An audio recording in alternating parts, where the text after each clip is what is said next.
Hello बच्चों, कैसे हो सभी लोग। स्वागत है आपका एटीपी स्टार कोटा में। इस वीडियो में लेकर आया हूं एक और नया कॉन्सेप्ट जहां पर हम डिस्कस करेंगे नंबर ऑफ फंक्शंस के बारे में।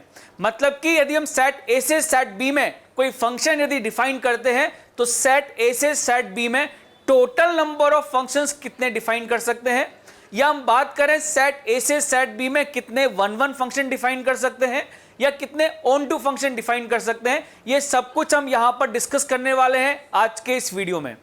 According to the different constraint, यदि आप कभी भी फाइंड आउट करना चाहते हैं number of functions set A से सेट बी में कितने बनेंगे, तो वो आप बहुत इजीली फाइंड आउट कर सकते हैं यदि आप इस वीडियो को ध्यान से सुनेंगे। ठीक है, तो चलिए स्टार्ट करते हैं बेटा। यहां पर कॉन्सेप्ट क्या है, यदि हम फाइंड आउट करना चाहते हैं सेट ए से सेट बी में यदि हम कोई एक फंक्शन f डिफाइन करते हैं तो टोटल कितने नंबर ऑफ फंक्शंस हम डिफाइन कर सकते हैं। यदि हमारे पास सेट a में नंबर ऑफ एलिमेंट्स कितने हैं m, x1 x2 x3 xm m number of elements हैं, और सेट b के अंदर नंबर ऑफ एलिमेंट्स है n, that is y1 y2 y3 yn। तो यदि सेट a में m नंबर ऑफ एलिमेंट्स हैं और सेट b के अंदर यदि n नंबर ऑफ एलिमेंट्स हैं, तो ध्यान रखिएगा टोटल नंबर ऑफ फंक्शंस जो हम डिफाइन करते हैं सेट ए से सेट बी में, वो नंबर ऑफ फंक्शंस कितने आते हैं n raise to the power m के बराबर। कैसे आता है, चूंकि यदि हम सेट ए से सेट बी में फंक्शन डिफाइन करना चाहते हैं तो इसका मतलब यह है कि आपको सेट ए के एलिमेंट्स की मैपिंग करनी पड़ेगी सेट बी के एलिमेंट के साथ में।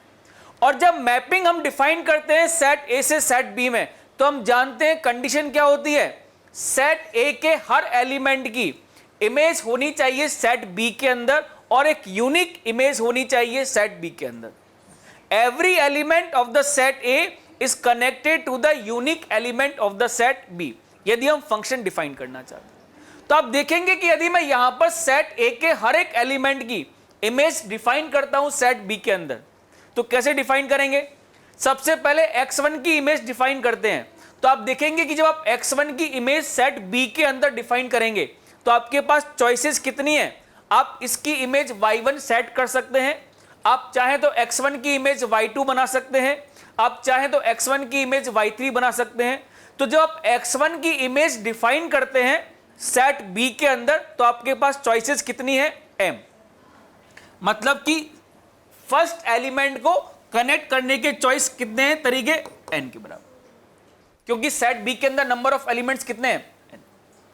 जब आप सेकंड एलिमेंट को कनेक्ट करोगे तो ध्यान देना, मान लो मैंने x1 को कनेक्ट कर दिया y1 के साथ में, जब आप x2 की इमेज फाइंड आउट करोगे सेट बी के अंदर तो आप देखोगे यहां पर सेकंड एलिमेंट x2 को कनेक्ट करने के लिए अगेन हमारे पास सेट बी के अंदर कितनी चॉइसेस हैं n। आप चाहें तो x2 की इमेज y1 बना सकते हैं, कोई दिक्कत नहीं है, फंक्शन मैनी वन हो जाएगा।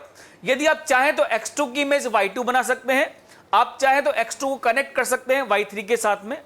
तो इसका मतलब जब आप x2 की इमेज डिफाइन करेंगे तो आप देखेंगे कि सेट b के अंदर चॉइसेस कितनी मिलेंगी n के बराबर, तो इनटू कितना हो जाएगा n। सिमिलरली एलिमेंट x3 के लिए भी आप देखेंगे सेट b में कितनी चॉइसेस हैं n। तो कहने का मतलब यह है कि सेट a के हर एलिमेंट के पास कितनी चॉइसेस हैं। यदि आप इसकी इमेज डिफाइन करना चाहते हैं, हर एलिमेंट के पास सेट b के अंदर n चॉइसेस हैं, तो इसका मतलब यहां पर n कितनी बार मल्टीप्लाई होगा, that is equal to the number of element in the set a। तो हमारे पास इसकी वैल्यू बन जाएगी n raise to the power m के। तो ध्यान रखिएगा, यदि कभी भी सेट a के अंदर नंबर ऑफ एलिमेंट्स m है और सेट b के अंदर नंबर ऑफ एलिमेंट्स यदि n है, तो टोटल नंबर ऑफ फंक्शंस जो हम डिफाइन करते हैं सेट a से सेट b में वो हमेशा कितने होते हैं n raise to the power m के बराबर। क्लियर है बेटा, समझ में आ गया कॉन्सेप्ट। बहुत इजीली फाइंड आउट कर सकते हैं टोटल नंबर ऑफ फंक्शंस कितने बनेंगे।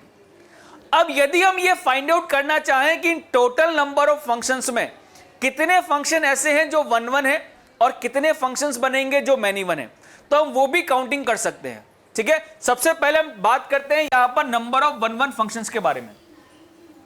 कॉन्सेप्ट सिमिलर है, सेट ए में मान लेते हैं नंबर ऑफ एलिमेंट्स m है, x1 x2 x3 xm m number of elements हैं, और सेट बी के अंदर है n elements y1 y2 y3 yn।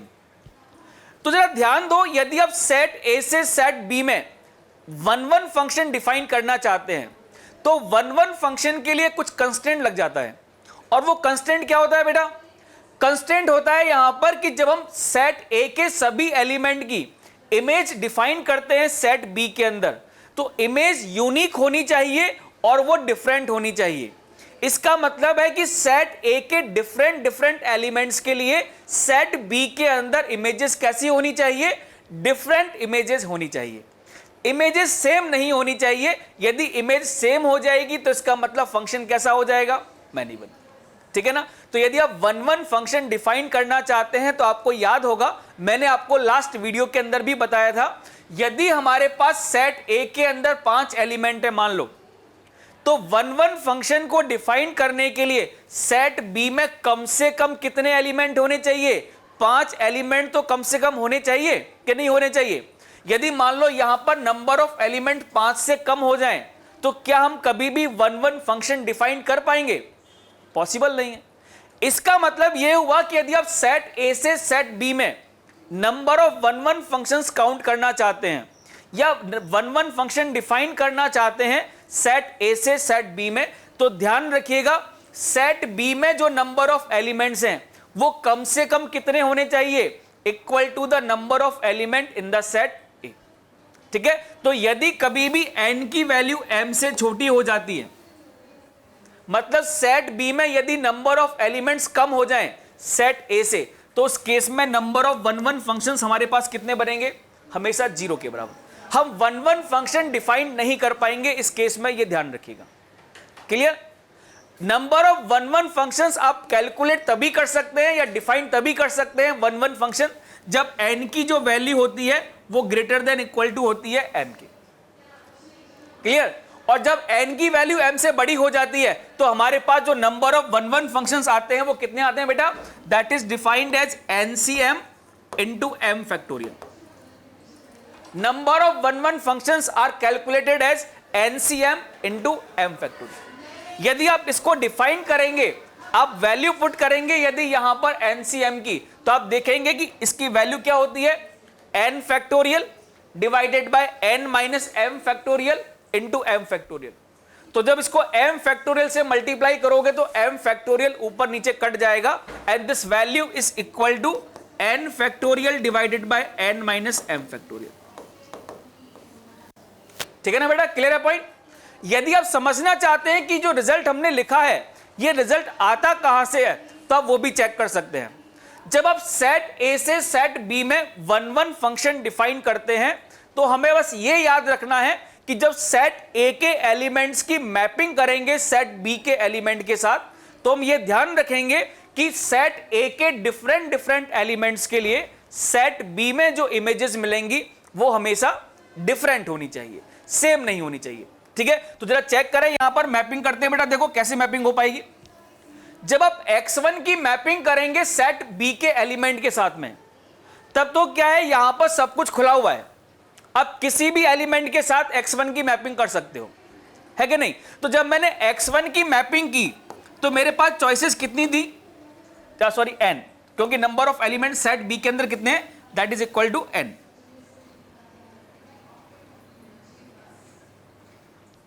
ठीक है? तो जब पहले फर्स्ट एलिमेंट की x1 की जब मैपिंग करेंगे तो हम देखेंगे कि हमारे पास चॉइसेस कितनी है सेट बी के अंदर? n choices. मान लो इन n में से आपने किसी भी एक एलिमेंट के साथ इसकी मैपिंग कर दी, मान लो y1 के साथ कर दी, तो आप ध्यान देना यदि आपने x1 की मैपिंग y1 के साथ कर दी है, इसका मतलब अब ये हुआ कि जो y1 है ये बुक हो चुका है किसके साथ में? x1 के साथ में। That is like husband wife, है ना? मतलब कि x1 ने यदि y1 के साथ शादी कर ली है, अब इसका मतलब ये हुआ y1 अब दोबारा किसी के साथ शादी नहीं कर पाएगा, वो बुक हो चुका है ऑलरेडी में। ठीक है ना? तो जब आप x2 की मैपिंग करेंगे सेकंड एलिमेंट की, तो आप देखोगे कि x2 अब कभी भी y1 के साथ मैपिंग नहीं कर पाएगा, क्योंकि y1 ऑलरेडी बुक हो चुका है यदि हम 1-1 फंक्शन काउंट कर रहे हैं। तो जब आप x2 की मैपिंग करोगे तो x2 के पास अब चॉइसेस कितनी रह जाएंगी? n-1 चॉइस रह जाएंगी, एक चॉइस कम हो जाएगी। तो जब आप x2 की मैपिंग करोगे यहां सेट B के अंदर, तो हमारे पास चॉइसेस कितनी रहेंगी, n-1। मान लो आपने x2 की मैपिंग कर दी y2 के साथ में, मतलब आपने x2 की शादी किससे कर दी भाई, y2 के साथ में। तो इसका मतलब यह हुआ कि अब y2 भी बुक हो चुका है, अब y2 किसी और के साथ एंगेज नहीं हो सकता। क्लियर है, सीधा सीधा सा मतलब यही है। तो जब आप x3 की मैपिंग करोगे अब नेक्स्ट टाइम सेट B के एलिमेंट के साथ में, तो आप देखोगे कि x3 जो है वो कभी भी y1 के साथ मैपिंग नहीं कर पाएगा, क्योंकि वो ऑलरेडी बुक हो चुका है, एंगेज्ड है वो भी। आप x3 की मैपिंग y2 के साथ नहीं कर सकते, क्योंकि वो भी ऑलरेडी एंगेज हो चुका है। तो x3 के पास जब आप मैपिंग करेंगे तो चॉइसेस कितनी रह जाएंगी, n-2 चॉइसेस रह जाएंगी। है कि नहीं बेटा, समझ में आ रहा तरीका। तो इसी तरह से जब आप कैलकुलेट करेंगे यहां पर, तो आप देखेंगे कि जो लास्ट एलिमेंट होगा that is called as xm, तो xm के पास जो नंबर ऑफ चॉइसेस हमें मिलेंगी वो कितनी हो जाएंगी, that is equal to n-m+1 के बराबर। तो यदि आप यहां पर काउंट करते हैं इस एक्सप्रेशन की वैल्यू कितनी आती है, तो आप देख सकते हैं कि इस एक्सप्रेशन की जो वैल्यू आती है that is equal to n factorial divided by n-m factorial. यदि इसको n-m फैक्टोरियल से मल्टीप्लाई डिवाइड कर दे तो ये कन्वर्ट हो जाएगा n factorial divided by n-m factorial की फॉर्म। ठीक है, इसको आप लोग पीएनसी की हेल्प से भी फाइंड आउट कर सकते हैं। पीएनसी की हेल्प से फाइंड आउट करने का तरीका क्या होता है, चूंकि सेट बी में n एलिमेंट्स हैं और सेट ए के अंदर नंबर ऑफ एलिमेंट्स कितने हैं, m, तो अपन क्या करते हैं यहां पर 1-1 फंक्शन को डिफाइन करने के लिए, मान लो कि मेरे पास सेट बी के अंदर 6 एलिमेंट है। एक एग्जांपल समझते हैं इसको, ये चीज क्लियर हो गई बेटा, फॉर्मूला कैसे लिखा। ठीक है, एक एग्जांपल से समझते हैं इसको। यदि मान लो मैं यहां पर सेट ए से सेट बी में फंक्शन डिफाइन करता हूं y is equal to F of X, condition यह है कि सेट ए के अंदर नंबर ऑफ एलिमेंट्स कितने हैं, 5, x1 x2 x3 x5। Set B के अंदर नंबर ऑफ एलिमेंट्स कितने हैं, 6, y1 y2 y3 y4 y5 y6। अब यदि आप सेट ए से सेट बी में मान लो फाइंड आउट करना चाहते हो सबसे पहले टोटल नंबर ऑफ फंक्शंस, तो टोटल नंबर ऑफ फंक्शंस तो आप बहुत इजीली फाइंड आउट कर सकते हैं, इसमें तो कहीं पर कोई दिक्कत नहीं आएगी किसी को। ठीक है ना, कितना हो जाएगा, पहले एलिमेंट के पास 6 चॉइसेस हैं, दूसरे के पास 6 चॉइसेस हैं, तीसरे के पास भी 6 चॉइसेस हैं। इसका मतलब है कि टोटल नंबर ऑफ वेज कितने हो गए, 6 की पावर 5। यदि आप यहां पर फाइंड आउट करना चाहते हैं नंबर ऑफ 1-1 फंक्शंस कितने बनेंगे सेट ए से सेट बी में, तो हम ये भी काउंट कर सकते हैं बहुत इजीली। इसको फाइंड आउट करने का तरीका क्या होता है, सबसे पहले ये चेक किया करो कि सेट बी के अंदर जो नंबर ऑफ एलिमेंट्स हैं वो सेट ए के नंबर ऑफ एलिमेंट्स से ज्यादा है कि नहीं है। सेट बी के अंदर जो एलिमेंट्स हैं they must be greater than और equal to the number of element in the set A, यदि हम 1-1 फंक्शन डिफाइन करना चाहते हैं। यदि सेट बी के अंदर नंबर ऑफ एलिमेंट्स कम हो जाएंगे तो उस केस में हम कभी भी 1-1 फंक्शन डिफाइंड नहीं कर पाएंगे। क्लियर है ये पॉइंट। चलो तो देखो यहां पर 6 एलिमेंट हैं, यहां पर 5 एलिमेंट हैं, इसका मतलब 1-1 फंक्शन तो हम डिफाइन कर सकते हैं। अब कितने नंबर ऑफ 1-1 फंक्शन डिफाइन कर सकते हैं उसके लिए तरीका क्या होता है, क्योंकि यहां पर सेट ए में 5 एलिमेंट हैं, तो जब आप 1-to-1 मैपिंग करोगे सेट ए से सेट बी में, तो आप देखोगे कि यहां पर इमेजेस आपके पास कितने एलिमेंट्स में मिलेगी, 5 एलिमेंट में मिलेगी। इसका मतलब कि यहां पर 6 एलिमेंट यदि लिखे हुए हैं तो एक एलिमेंट ऐसा होगा जिसकी हमें कोई भी प्री इमेज सेट ए के अंदर नहीं मिलेगी। तो आप क्या करेंगे, सबसे पहले 6 में से उन 5 एलिमेंट का सिलेक्शन कर लो जिनको आप सेट ए के साथ कनेक्ट करना चाहते हैं। मतलब 6 में से पहले उन 5 एलिमेंट को आप सिलेक्ट कर लो जिनको आप इंगेज करना चाहते हो सेट ए के एलिमेंट के साथ, क्योंकि सेट ए में एलिमेंट कितने हैं, 5, तो इनकी शादी 5 लोगों के साथ ही हो पाएगी यदि 1-to-1 मैरिज करें तो 6 में से पहले 5 लोगों का सिलेक्शन कर लो जिनकी आपको एंगेजमेंट करानी है सेट ए के एलिमेंट के साथ में। तो 6 में से 5 लोगों का सिलेक्शन कर लिया। अब यहां पर 5 हस्बैंड हैं, यहां पर 5 वाइफ हैं, तो कैसे करेंगे अब आपस में, 5 फैक्टोरियल तरीके से इनको आपस में अरेंज कर दें into 5 factorial. That is same as the formula NCM into M factorial. समझ में आ गया तरीका। तो अब चाहो तो डायरेक्टली फॉर्मूला यूज कर सकते हो, यदि आप कभी फॉर्मूला भूल भी जाओ तो कोई दिक्कत नहीं है, आप डायरेक्टली भी कर सकते हैं कि यहां पर नंबर ऑफ 1 1 फंक्शंस कितने बनेंगे। क्लियर है बेटा, समझ में आ गया तरीका नंबर ऑफ 1 1 फंक्शन को फाइंड आउट करने का। सेम इसी तरह से यदि आपसे 1 1 फंक्शन की जगह पर मान लो पूछा जाए कि number of many one functions कितने बनेंगे, तो number of many one functions को फाइंड आउट करने के लिए भी आपको पहले 1 1 फंक्शन ही काउंट करने पड़ेंगे, because number of many one functions कितने होते हैं, that is defined as total number of functions, जो हम डिफाइन करेंगे सेट ए से सेट बी में, उसमें से उनको घटा देंगे जो 1 1 फंक्शंस बन रहे हैं। सेट ए से सेट बी में जितने भी 1 1 फंक्शंस बने हैं उन सभी को यदि हटा दें तो बचे हुए जो फंक्शंस होते हैं they are called as many one function. Because हमने पढ़ा है क्लासिफिकेशन ऑफ फंक्शन में कि जब कभी भी फंक्शन को डोमेन के अकॉर्डिंग क्लासिफाई करते हैं तो फंक्शन या तो वो 1 1 होता है या फिर वो मैनी वन होता है। Every function is either a 1 1 function or a many one function. तो 1 1 function plus many one function हमेशा कितना होता है, टोटल नंबर ऑफ फंक्शंस के बराबर। ठीक है ना, तो आपको मालूम है टोटल नंबर ऑफ फंक्शंस कितने हैं, हमने फाइंड आउट किया 6 की पावर 5। हमने फाइंड आउट कर लिया 1 1 फंक्शन कितने हैं वो भी आपको पता है, सब्ट्रैक्ट कर दोगे तो आपको मैनी वन फंक्शंस मालूम चल जाएंगे। क्लियर है बेटा, कॉन्सेप्ट समझ में आ गया। ठीक है, अब देखो जरा यहां पर यदि आप फाइंड आउट करना चाहते हैं number of onto functions कितने होते हैं सेट ए से सेट बी में, तो आप वो भी काउंट कर सकते हैं number of onto functions कितने बनते हैं। ठीक है ना, जैसे कि मान लेते हैं अगेन फिर से सेट ए के अंदर x1 x2 x3 x4 up to xm, total number of elements कितने हैं m, और सेट बी के अंदर हमारे पास एलिमेंट्स हैं y1 y2 y3 up to yn, n number of elements हैं। यदि आप सेट ए से सेट बी में मैपिंग कर रहे हैं सच दैट कि जो फंक्शन बनेगा वो एक ऑन टू फंक्शन होना चाहिए, तो बताइए जरा number of onto functions कैसे काउंट करेंगे। ऑन टू फंक्शन के लिए कंडीशन क्या होती है, पहले ये ध्यान दो। ऑन टू फंक्शन के लिए कंडीशन ये होती है कि सेट बी के हर एक एलिमेंट की प्री इमेज सेट ए के अंदर होनी चाहिए। इसका मतलब यह है कि सेट बी का हर एक एलिमेंट सेट ए के साथ कनेक्टेड होना चाहिए, या आप बोल सकते हैं कि फंक्शन की जो रेंज होती है वो हमेशा कोडोमेन के बराबर होनी चाहिए। क्लियर है, तो यदि मान लो कभी ऐसा हो जाए कि सेट बी के अंदर जो नंबर ऑफ एलिमेंट्स हैं यदि वो सेट ए के नंबर ऑफ एलिमेंट से ज्यादा हो जाए, मतलब यदि कभी n की वैल्यू m से ज्यादा हो जाए, समझ रहे हो, मान लो सेट ए में 5 एलिमेंट हैं और सेट बी के अंदर कितने एलिमेंट हैं, मान लो 6 एलिमेंट हैं, तो क्या फंक्शन कभी भी ऑन टू फंक्शन बन पाएगा, कभी नहीं बन पाएगा, क्योंकि यदि सेट ए के अंदर 5 एलिमेंट हैं तो वो मैक्सिमम कितने एलिमेंट के साथ कनेक्ट हो सकते हैं, 5 एलिमेंट के साथ कनेक्ट हो सकते हैं।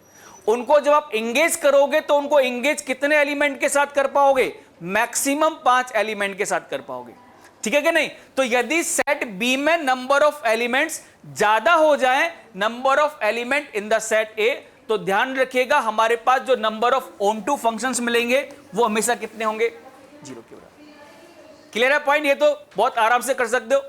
जब कभी भी नंबर ऑफ एलिमेंट सेट ए के अंदर और सेट बी के अंदर बराबर हो जाए तो उस केस में number of onto functions directly बना सकते हो, that is equal to n factorial. चूंकि n की वैल्यू m के बराबर है तो चाहे तो n फैक्टोरियल लिखो चाहे m फैक्टोरियल लिखो, दोनों की वैल्यू सेम मिलेगी, कोई फर्क नहीं पड़ेगा। यदि 4 एलिमेंट यहां पर हैं 4 एलिमेंट यहां पर है, ऑन टू फंक्शन बनाना है तो इसका मतलब एक ही पॉसिबिलिटी है, और वो क्या है, सबकी मैपिंग अलग अलग एलिमेंट के साथ कर दो। तो 4 एलिमेंट यहां पे 4 एलिमेंट यहां पे मैपिंग कर देंगे कितने तरीके से, 4 फैक्टोरियल तरीके से number of onto functions find out कर पाओगे। क्लियर। प्रॉब्लम आती है कब, जब हमारे पास n की जो वैल्यू होती है वो m से छोटी हो जाती है। ठीक है, मतलब यहां पर जो नंबर ऑफ एलिमेंट्स दे रखे हैं यदि वो number of elements set A से कम हो जाए तो उस केस में आपको थोड़ा सा सोचना पड़ता है।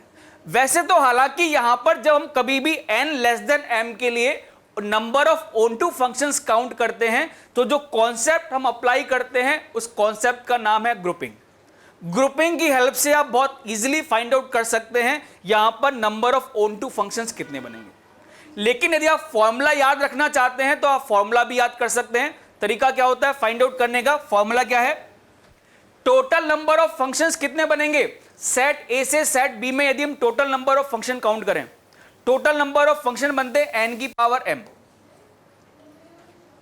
उनमें से उन केसेस को हटा दो जब एटलीस्ट एक एलिमेंट सेट बी में ऐसा हो जाए जिसकी प्री इमेज आपको ना मिले। तो क्या करेंगे, NC1 से किसी एक एलिमेंट को सिलेक्ट करो, उसको हटा दो, ये वो एलिमेंट है जिसकी हमें कोई भी प्री इमेज नहीं मिलेगी। तो बचे हुए n-1 एलिमेंट के साथ करेंगे कनेक्ट, तो क्या हो जाएगा n-1 की पावर m। फिर चलेगा प्लस NC2 n-2 की पावर m, फिर आएगा माइनस में NC3 n-3 की पावर m। इस तरह से ये सीरीज चलती जाएगी हमारे पास। This type of format is called as the concept of inclusion exclusion, जहां पर alternate plus minus sign use करते हैं। यहां पर हमने कॉन्सेप्ट क्या लगाया है, टोटल नंबर ऑफ फंक्शंस, उसमें से केसेस हटा देते हैं जब एटलीस्ट एक एलिमेंट इसकी रेंज में ना आए, plus at least 2 elements not in the range of the function, minus at least 3 elements are not in the range of the function. तो ऑल्टरनेट प्लस माइनस इस तरह से चलता जाएगा। हालांकि ये जो फॉर्मूला है n<m के लिए, ये बहुत रेयरली यूज किया जाता है, क्योंकि जब कभी भी हम number of onto functions count करते हैं तो number of onto functions count करने के लिए जो कॉन्सेप्ट हम अप्लाई करते हैं वो कॉन्सेप्ट है ग्रुपिंग। ठीक है, कैसे यूज करते हैं वो भी मैं आपको समझाऊंगा, घबराने वाली बात नहीं है, क्योंकि क्वेश्चंस हम लास्ट तक करेंगे, सारे के सारे क्वेश्चंस करेंगे, हर टाइप का फॉर्मेट हम देखेंगे।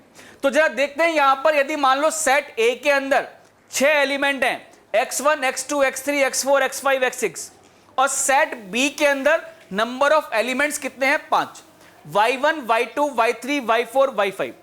तो सेट ए के अंदर यदि नंबर ऑफ एलिमेंट्स ज्यादा हैं, number of element in the set B, तो हम यहां पर फाइंड आउट कर सकते हैं number of onto functions कितने बनेंगे।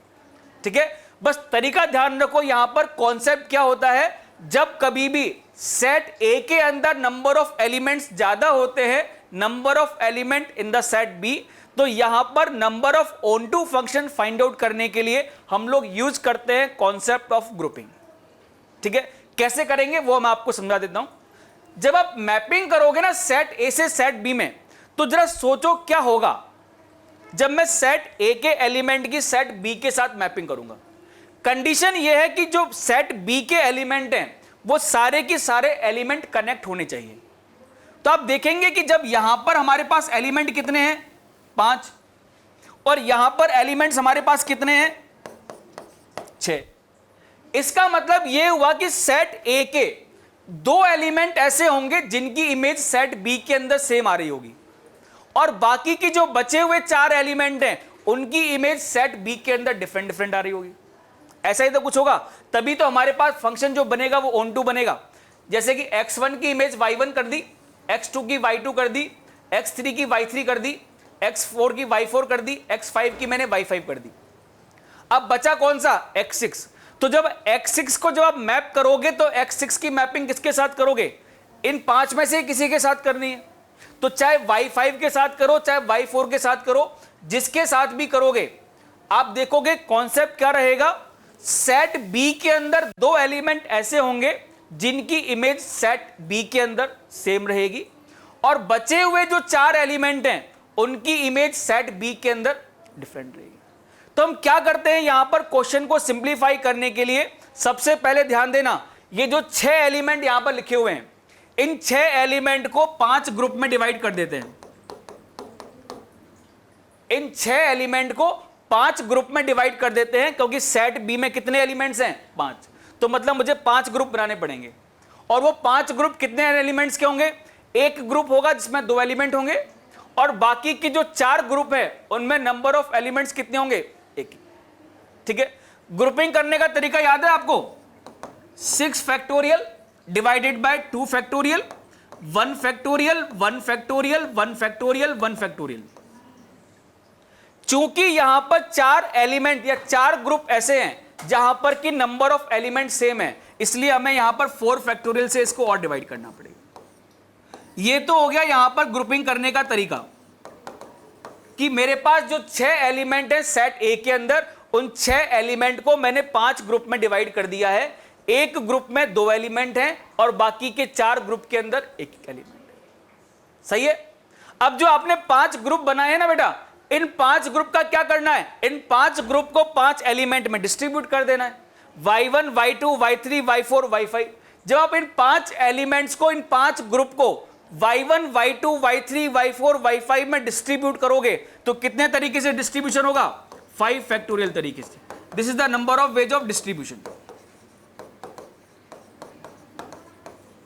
तो जब कभी भी आप number of onto functions count करते हैं तो ध्यान रखिएगा, number of onto function find out करने के लिए हमेशा अप्लाई करते हैं कॉन्सेप्ट ऑफ ग्रुपिंग। आप इजीली कैलकुलेट कर सकते हैं number of onto functions कितने आएंगे। ठीक है ना बेटा, क्लियर हो गया। इसी तरह से यदि आपसे कभी भी नंबर ऑफ इनटू फंक्शंस के बारे में पूछा जाए तो घबराने की बात नहीं है, नंबर ऑफ इनटू फंक्शंस भी हम काउंट कर सकते हैं यदि आपको number of onto functions count करना आता है, क्योंकि हम जानते हैं कि नंबर ऑफ इनटू फंक्शंस कितने होते हैं, that is equal to total number of functions जो हम डिफाइन करेंगे सेट ए से सेट बी में।